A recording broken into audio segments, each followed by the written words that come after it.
আসসালামু আলাইকুম। এখন দেখবেন সংবাদ শিরোনাম। রাতে রাজধানীতে অগ্নিসংযোগ ককটেল বিস্ফোরণ, ময়মনসিংহে দগ্ধ হয়ে বাস শ্রমিকের মৃত্যু। 13ই নভেম্বর ঘিরে ট্রাইব্যুনালে নিরাপত্তা জোরদার। পোস্টারে নিষেধাজ্ঞা রেখে নির্বাচনী আচরণবিধির গেজেট প্রকাশ। 6 মাসের সাজাসহ থাকছে জরিমানার বিধান, বাতিল করা যাবে প্রার্থিতাও। চলতি মাসেই জানিয়ে দেওয়া হবে বিএনপির অবশিষ্ট 63 প্রার্থীর নাম। আসন সমঝোতা ঝুলে যাওয়ায় এই সিদ্ধান্ত ঘোষণা, কয়েকটিতে পরিবর্তনের আভাস। নয়াদিল্লির গাড়ি বিস্ফোরণকে আত্মঘাতী হামলা বলছে পুলিশ। সন্দেহভাজন হামলাকারী ডাক্তার উমরের বাড়ি জম্মু কাশ্মীরের পুলওয়ামায়। এতক্ষণ শুনছিলেন সংবাদ শিরোনাম, এখন দেখবেন বিস্তারিত।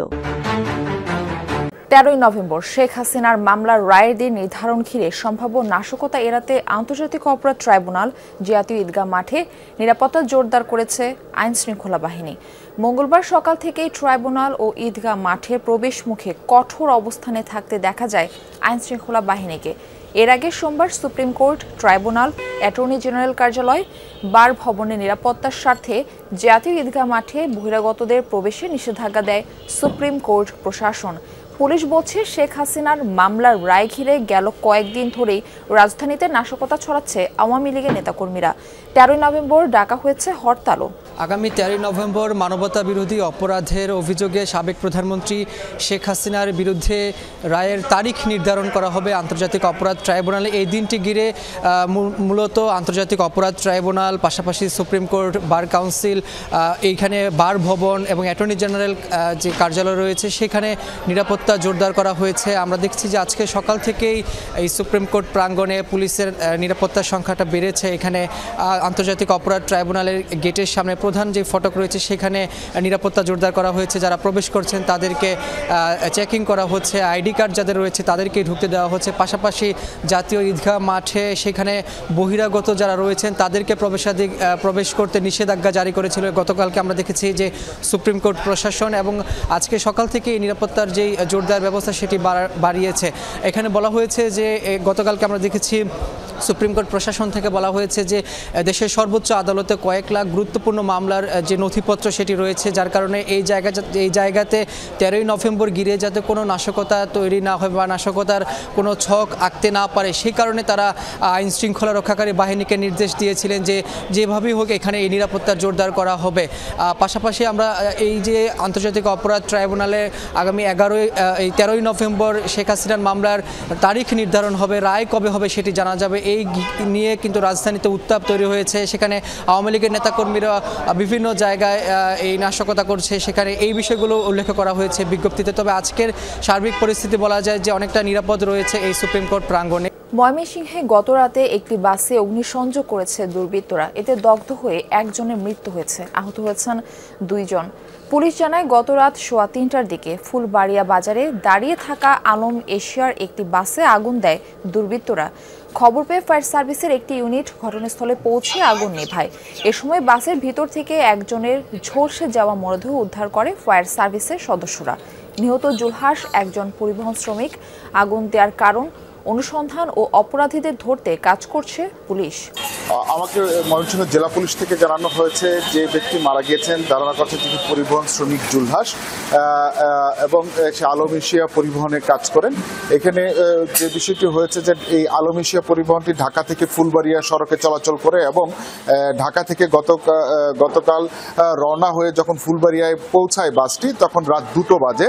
তো এই রাত 2টোর সময় একটি পেট্রোল পাম্পে, ফুলবাড়িয়া বাজারে একটি পেট্রোল পাম্পের সামনে দাঁড়ানো ছিল।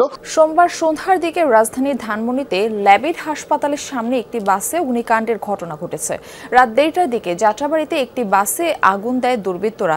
এদিকে রাত 11টার দিকে রাজধানীর বাংলা মোটরে এনসিপি প্রধান কার্যালয়ের সামনে ককটেল বিস্ফোরণের ঘটনা ঘটেছে। এই ঘটনায় 2 জনকে আটক করেছে আইন শৃঙ্খলা বাহিনী। বিস্ফোরণে 4 জন আহত হয়। সোমবার সন্ধ্যায় রাজধানীর ধানমন্ডিতে ল্যাবেট হাসপাতালের সামনে একটি বেসরকারি বিশ্ববিদ্যালয়ের বাসে অগ্নিকাণ্ডের ঘটনা ঘটেছে। সন্ধ্যা 7:30টার দিকে খবর পেয়ে ফায়ার সার্ভিসের 2টি ইউনিট আগুন নিয়ন্ত্রণে আনে। রাত 1:30টার দিকে যাত্রাবাড়িতে একটি বাসে আগুন দেয় দুর্বৃত্তরা। গত কদিন ধরে রাজধানী সহ দেশের বিভিন্ন জায়গায় যানবাহনে আগুন সহ বিভিন্ন নাশকতার ঘটনা ঘটছে।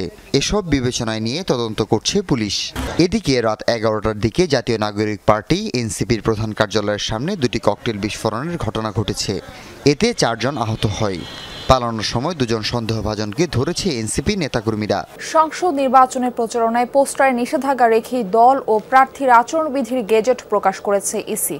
একমঞ্চে ইশতেহার ঘোষণা ও আচরণবিধি মানতে প্রার্থী ও দলের অঙ্গীকারনামা দেওয়ার নির্দেশনা থাকছে এবার।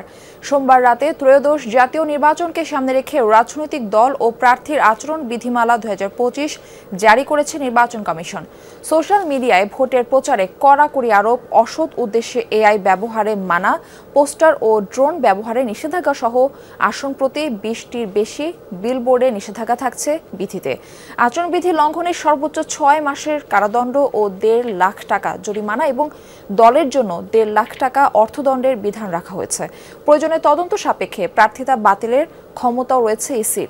নির্বাচন ব্যবস্থার সংস্কার কমিশনের সুপারিশ ও 2008 সালের আচরণবিধির সঙ্গে সমন্বয় রেখে বেশ কিছু নতুন বিষয় যুক্ত করে এবার নতুন আচরণবিধি প্রণয়ন করল সাংবিধানিক প্রতিষ্ঠানটি। এর আগে গণপ্রতিনিধিত্ব আদেশ আরপিও সংশোধন অধ্যাদেশ জারির পর সেই আলোকেই আচরণবিধি গেজেট আকারে জারি করেছে ইসি। চলতি মাসে শেষ হবে অবশিষ্ট 63 আসনে বিএনপির সম্ভাব্য প্রার্থীর মনোনয়ন ঘোষণা। এনসিপির সাথে বিএনপির আসন সমঝোতার সম্ভাবনা কমে যাওয়ায় পরীক্ষিত মিত্রদের দ্রুত ভোটের মাঠে পাঠাতে চায় বিএনপি। এছাড়া ঘোষিত 237 আসনের কয়েকটিতে প্রার্থী পরিবর্তনের আভাস দিয়েছেন বিএনপির নীতি নির্ধারকরা। বলছেন ক্ষোভ ও অসন্তোষ দমনে বঞ্চিতদের সাথে ফের আলোচনা করবেন শীর্ষ নেতারা। তবুও কেউ জননিরাপত্তা বিঘ্নিত করলে সরকারকে কঠোর হওয়ার অনুরোধ করেছে বিএনপি। ধান খেতে দাঁড়িয়ে আম্পায়ারের ভূমিকায় রিভিউ আবেদনকারী ব্যক্তির নাম আলাল উদ্দিন আলাল। ফেনী জেলা বিএনপির এই সদস্য সচিব মনোনয়ন বঞ্চিত হয়ে অভিনব এই প্রতিবাদ করেন। আমার বাড়ির কাজের ছেলেটা পর্যন্ত জেলে গিয়েছে। আমার এই অফিসটা 5 বার ভেঙেছে, 7 বার আমি শারীরিকভাবে অ্যাসল্ট হয়েছি। দল এটা রিভিউ করবে, এটা আমার দৃঢ় বিশ্বাস।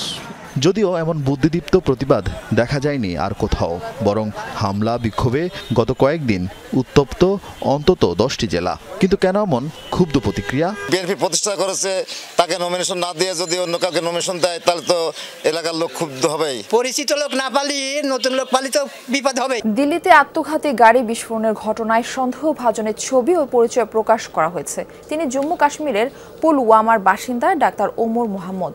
বিস্ফোরিত হুন্দাই গাড়িটি তারই ছিল বলে নিশ্চিত করেছে পুলিশ। বিস্ফোরণের আগ মুহূর্তের বেশ কয়েকটি সিসিটিভি ফুটেজও প্রকাশ করেছে। গাড়িটি 3 ঘন্টার মতো পার্ক করা ছিল লালকেল্লা এলাকায়। এরপর সন্ধ্যা 6:30টার দিকে চলতে শুরু করে। 20 মিনিট পর ধীরে ধীরে থামে ট্রাফিক সিগন্যালে।